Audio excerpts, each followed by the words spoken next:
banner ads on Facebook, whatever those tactics are, your customer service, your product design, those are all branding signals. Those are all ways you communicate to your audience as to what you stand for. What you stand for is still the core of what the brand is about. Now, the most important thing in thinking about this is both are important and they exist sort of symbiotically. When marketers call me up and say, look, I've got a problem, people aren't coming to our website or people aren't buying my product, they instantly say, well, I need a new website design, or I need a new ad, we've got to do a promotion, or we need to do something that will get us into the social networking world, or get word of mouth. And more often than not, it is half the time it is a branding problem. They have bad advertising, they have a bad product name, they don't have clear communication. But the other half of the time, it's a basic brand problem, which is what they have to offer is not different in a way people care about. Because if you don't have something different that people care about, it doesn't matter how great your advertising is or how strong your website is, if your core offer isn't strong. So as you think about this space, always try to break it into two pieces. Do you have something different that people care about? And it doesn't matter how well known you are or how well regarded. Because ultimately, if you don't have something different that people care about, nothing else matters. You do great advertising, great social networking, great direct marketing, all that could be terrific. But at the end of the day, if your core offer is not different in a way people care about, it doesn't matter. And so that hasn't changed.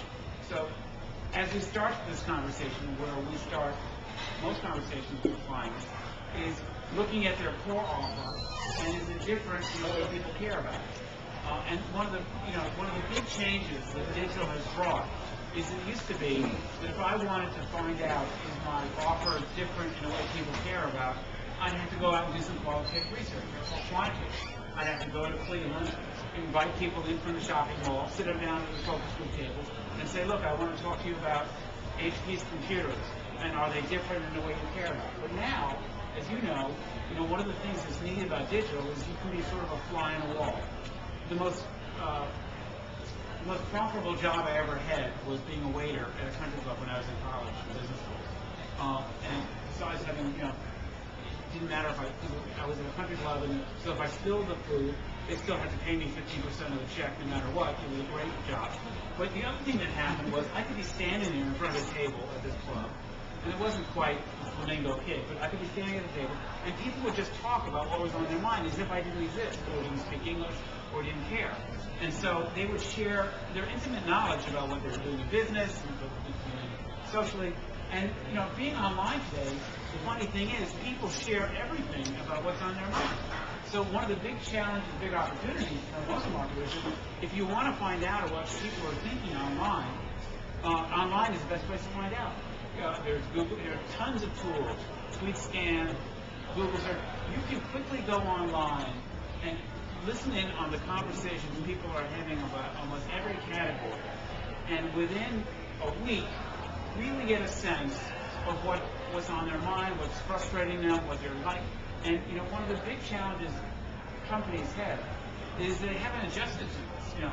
When they still want to find out about what do consumers think about which beer tastes better than which other beer, they're still going to research, whereas most companies still going to research. Whereas most of that information is readily available to anybody online. So if there's one thing that I learned in speaking to 100 people about how digital's changed, it is changing their company from let's go out once a year and find out what's on customers' minds to getting into a daily sort of looking at what are people talking about, how are they talking about the category, what questions they have. So becoming a better listener, becoming a fly on the wall. Yes? Can I ask questions?